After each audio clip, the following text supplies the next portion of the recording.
Olá, veja os destaques de hoje no Ubra Notícias. Morre segundo trabalhador ferido durante explosão em fábrica de rações de Carazinho. Brasil atinge 408 mil casos prováveis de dengue em 2024. Mais de 60 pessoas já morreram por causa da doença. Prefeitura de Porto Alegre intensifica ações de combate ao mosquito da dengue. A capital vai contar com a ajuda do Exército no combate à doença. E ainda, os desfiles das escolas de samba de Porto Alegre acontecem na próxima semana. E os foliões que quiserem assistir no Porto Seco vão ter entrada gratuita. É agora no Ubra Notícias.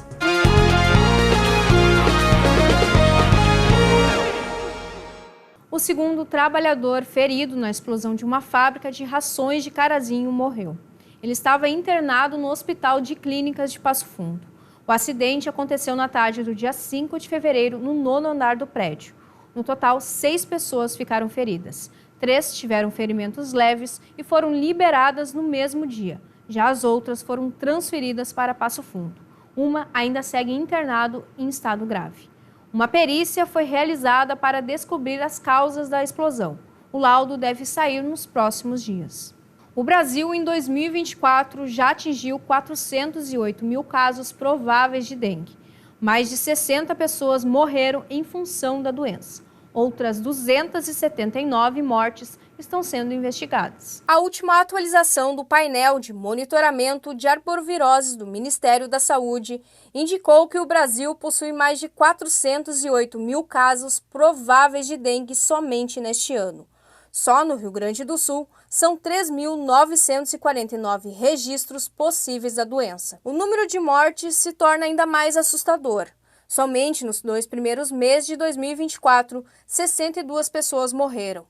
279 mortes ainda estão sendo investigadas. Com relação à média nacional, a cada 100 mil habitantes, 201 casos de dengue são identificados. Porém, em alguns estados, esse número é maior.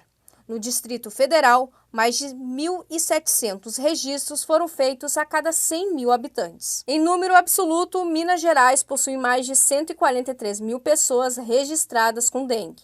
Os estados com menos casos estão inseridos na região nordeste do país, Piauí e Paraíba. Segundo o Ministério da Saúde, as mulheres são as mais afetadas, cerca de 54,9%.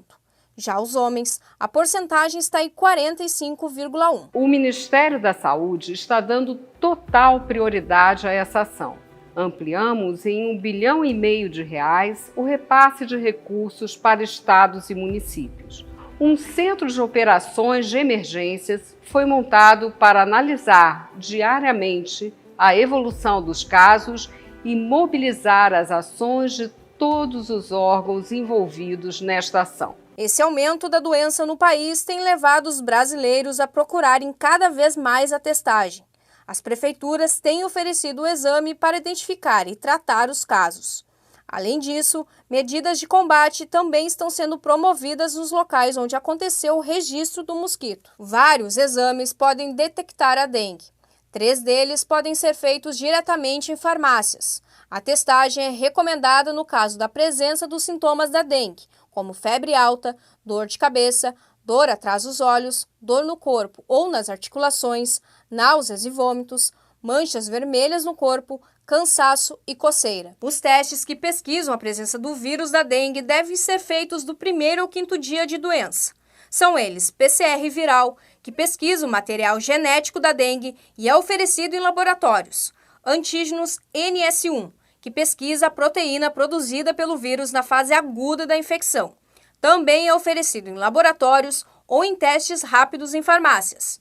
E o isolamento viral, que é uma técnica laboratorial de cultivo do vírus da dengue através de uma amostra clínica. Já a partir do 7º dia, podem ser coletados exames que pesquisam os anticorpos contra a doença no sangue do paciente. Eles são um teste rápido de anticorpos que pesquisam qualquer anticorpo contra a dengue e é oferecido em farmácias. E também os testes laboratoriais de IgM e IgG. É uma pesquisa e diferenciação de anticorpos que podem ser feitos em laboratórios. Com mais de 50 casos confirmados de dengue em Porto Alegre, a Prefeitura intensificou as ações de combate ao mosquito transmissor da doença. A capital vai contar com a ajuda do Exército no combate à doença.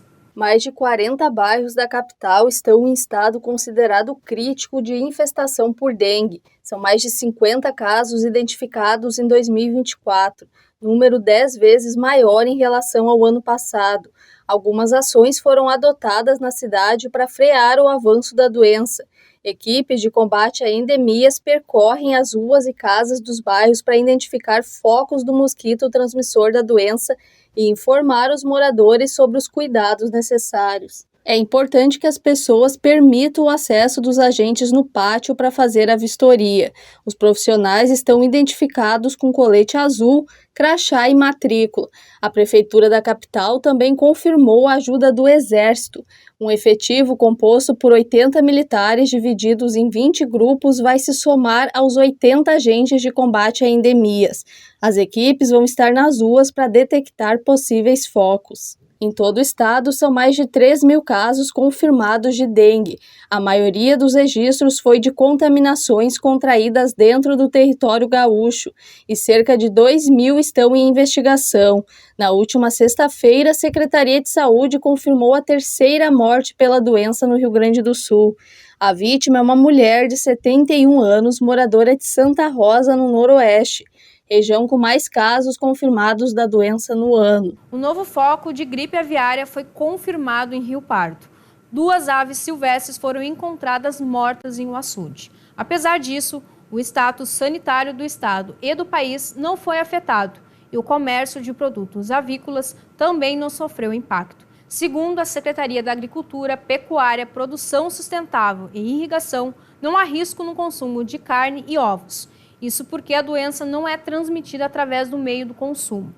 Esse já é o 6º foco de gripe aviária no Rio Grande do Sul, registrado em aves silvestres e mamíferos aquáticos. O Hemocentro do Rio Grande do Sul está com a campanha Bloco dos que Salvam Vidas. E nesta quarta-feira de cinzas vai ter o horário estendido.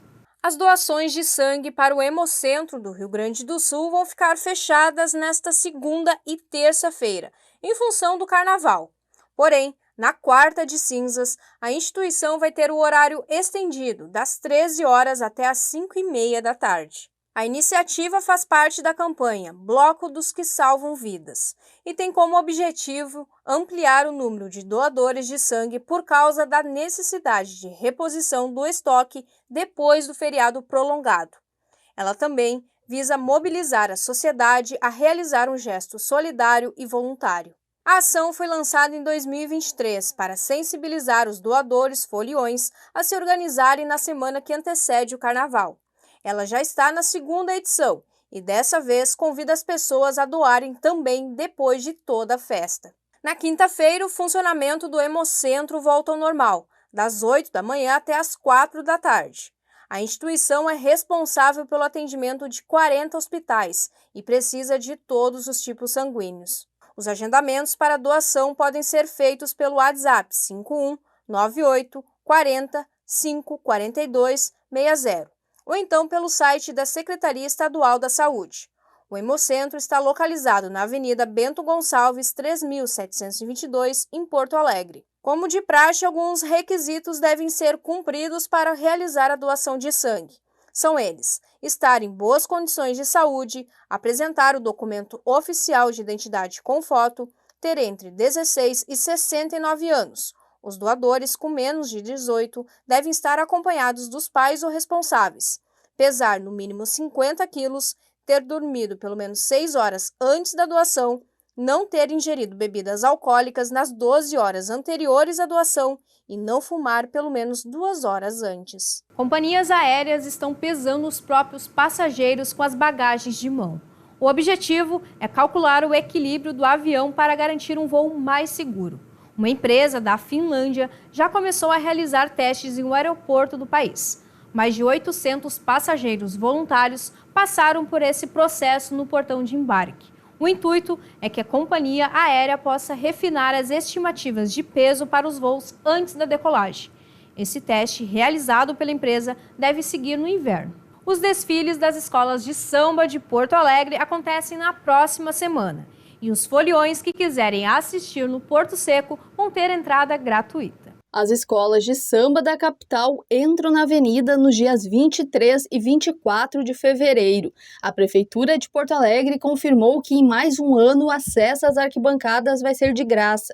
Diferente de 2023, os ingressos devem ser retirados no sambódromo por ordem de chegada e conforme a capacidade do espaço. As entradas vão ser entregues nos dias dos desfiles, sempre a partir do horário da abertura dos portões, que acontece às 6 horas da tarde. Já os ingressos para os camarotes estão sendo vendidos na plataforma Simpla. A montagem das estruturas que vão receber os desfiles começou na última semana. Neste ano, são 190 camarotes, 30% a mais do que em 2023. A novidade é que todos vão ter 2 andares. No complexo cultural também vão ser instalados 200 banheiros químicos, além de uma área para a Brigada Militar e Segurança Privada, uma unidade de saúde e 2 ambulâncias.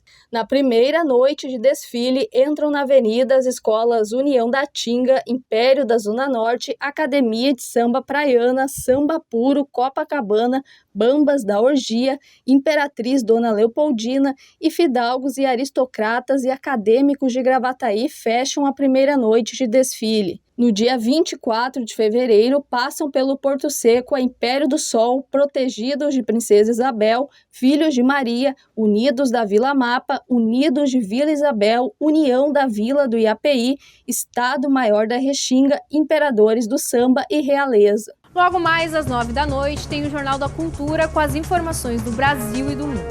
O Ubra Notícias termina aqui. A gente se vê na próxima edição. Até lá!